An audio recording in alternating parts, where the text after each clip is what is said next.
ഉണ്ടാക്കുന്നതേ ഒരു 100% healthy version കേക്കാണ് കേട്ടോ. അതേ സമയത്തിൽ ടേസ്റ്റിൻ്റെ കാര്യത്തിൽ ഒരു രക്ഷയും ഇല്ലാത്തൊരു കേക്കാണ്. വളരെ ലളിതമായ രീതിയിൽ നമ്മുടെ വീട്ടിലുള്ള ഹെൽത്തി ഇൻഗ്രീഡിയൻസ് മാത്രം വെച്ചിട്ട്, അതായത് കുങ്കുമപ്പൂവും ഏത്തപ്പഴവും ഏലക്കാപ്പൊടിയും ഒക്കെയാണ് ഇതിൻ്റെ മേജർ ഇൻഗ്രീഡിയൻസ് എന്ന് പറയുന്നത്. അത്ര ടേസ്റ്റുള്ള ഒരു കേക്കാണ് കേട്ടോ. നമ്മുടെ വാവ കഴിക്കുന്നുണ്ടോ?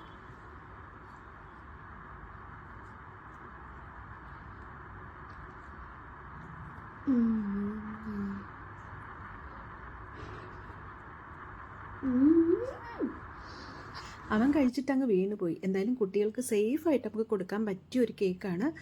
ഇനി നമുക്കതിൻ്റെ പ്രിപ്പറേഷനിലോട്ട് പോകാം. ആദ്യം തന്നെ ഒരു കാര്യം ഞാൻ പറയാം. ഈ കുങ്കുമപ്പൂ നമുക്ക് കളറ് കിട്ടാൻ വേണ്ടിയുള്ള ഒരു ട്രിക്ക് എന്താണെന്ന് വെച്ചാൽ, ഒരല്പം ക്രഷ് ചെയ്തിട്ട് ഇളം ചൂട് പാലിൽ ഒരു അരമണിക്കൂർ ഇട്ട് വെച്ചേക്കാമെങ്കിൽ നല്ല കളർ കിട്ടും. ഞാനങ്ങനെ നേരത്തെ ഇട്ട് വെച്ചിട്ടുണ്ട് കേട്ടോ. ഇതിൽ ഇപ്പോൾ ഒരു 2 ഏത്തപ്പഴം നന്നായിട്ട് സ്മാഷ് ചെയ്തെടുത്തിട്ടുണ്ട്. അതിൻ്റെ കൂടെ ഒരു 3 ടേബിൾ സ്പൂൺ ബട്ടറും കൂടെ ഒഴിച്ചു കൊടുത്തിട്ട് നന്നായിട്ട് ഒന്നുകൊണ്ടൊന്ന് സ്മാഷ് ചെയ്തെടുക്കുന്നുണ്ട്.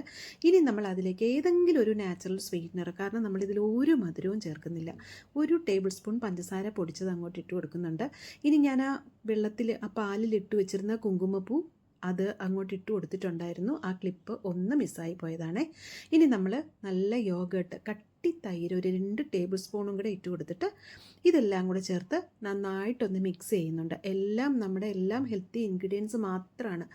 ഇനി അത് നന്നായിട്ട് മിക്സ് ചെയ്തതിന് ശേഷം 1 കപ്പ് ഗോതമ്പ് മാവ്, മൈദ മാവല്ല നമ്മൾ എടുക്കുന്നത്. ഗോതമ്പ് മാവ് അല്ലെങ്കിൽ നമുക്ക് ഓട്സ് മാവ് വേണമെങ്കിലും എടുക്കാം കേട്ടോ. ഓട്സ് ഫ്ലോർ എടുത്താലും നല്ല ഹെൽത്തിയുമാണ്, നല്ല ടേസ്റ്റുമാണ്. ഇനി ഒരു ടീസ്പൂൺ ഏലക്ക പൊടിച്ചത് ഒരു നല്ല ഫ്ലേവറിന് വേണ്ടി ഇട്ട് കൊടുക്കുന്നുണ്ട്. ഇനി 1 teaspoon baking powder, 1/2 teaspoon baking soda, ഇത്രയും കൂടെ ഇട്ട് കൊടുക്കുന്നുണ്ട്. ഇനി നന്നായിട്ട് നമ്മൾ മിക്സ് ചെയ്യുന്നു. നമ്മളിതിൽ ശ്രദ്ധിക്കേണ്ട ഒരു കാര്യം, യാതൊരു മധുരവും നമ്മളിതിൽ ചേർത്തിട്ടില്ല കേട്ടോ. പഴത്തിൻ്റെ മധുരം മാത്രമേ ഉള്ളൂ. പിന്നെ നമ്മുടെ കയ്യിൽ നട്ട്സ് പൗഡർ ഉണ്ടെങ്കിൽ, ഓപ്ഷണലാണ്, ഉണ്ടെങ്കിൽ അങ്ങോട്ട് ഇട്ട് കൊടുക്കാം. ഇല്ലെങ്കിൽ നട്ട്സ് പൊടിച്ച് ക്രഷ് ചെയ്തിട്ടാലും മതി, പിസ്ത, ബദാം അങ്ങനെയൊക്കെ. ഇനി കേക്ക് ട്രേയിൽ നെയ്യ് ഗ്രീസ് ചെയ്തതിന് ശേഷം ഒരല്പം മാവ്, ഈ ഗോതമ്പ് മാവ് ഒന്ന് തട്ടിക്കൊടുത്തതിന് ശേഷം ഞാൻ ആ മാവ് അങ്ങോട്ട് ഒഴിച്ചു കൊടുക്കുന്നുണ്ട്. നമ്മുടെ കേക്കിൻ്റെ ബാറ്റർ നല്ലതായിട്ട് രണ്ട് ട്രേയിലാണ് ഞാൻ ഒഴിച്ചു കൊടുക്കുന്നത്. ഞാനിപ്പം ബേക്ക് ചെയ്യാൻ പോകുന്നത് ഓവനിലാണ് കേട്ടോ.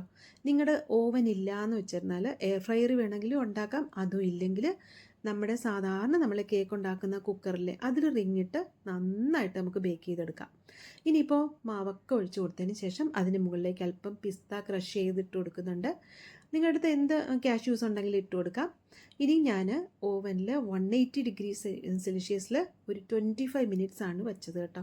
കേക്ക് സൂപ്പറായിട്ട് ബേക്കായി വന്നിട്ടുണ്ട്. അപ്പോൾ ഇതിലുള്ള ഇൻഗ്രീഡിയൻസ് എല്ലാം നിങ്ങൾ ശ്രദ്ധിച്ച് കാണുമല്ലോ. യാതൊരു സ്വീറ്റ്നറും, ഒരു ആർട്ടിഫിഷ്യൽ സ്വീറ്റ്നറും ഒന്നും ഇതിനകത്തില്ല. നല്ല ബേക്കായി വന്നിട്ടുണ്ട്. നല്ല സോഫ്റ്റുമാണ് കേട്ടോ. നല്ല ഫ്ലേവറും ഉള്ള ഒരു കേക്കാണ് കേട്ടോ. ഇത് നിങ്ങൾ ഉണ്ടാക്കി നോക്കിക്കഴിഞ്ഞാൽ കുട്ടികൾക്കൊക്കെ നന്നായി ഇഷ്ടപ്പെടും. ഹെൽത്തിനും നല്ലതാണ്. നമ്മൾ വളരെ ലളിതമായ രീതിയിലാണ് നമ്മൾ ചെയ്തെടുത്തിട്ടുള്ളത്. അപ്പോൾ ഉണ്ടാക്കി നോക്കിയിട്ട് കമൻസൊക്കെ ഒന്ന് പറഞ്ഞേക്കണേ. വീഡിയോ ഇഷ്ടപ്പെട്ടെങ്കിൽ ഒന്ന് സബ്സ്ക്രൈബ് ചെയ്ത് സപ്പോർട്ടും കൂടെ ചെയ്യണം കേട്ടോ. അപ്പോൾ വീണ്ടും നല്ലൊരു വീഡിയോ ആയിട്ട് വരാം. താങ്ക്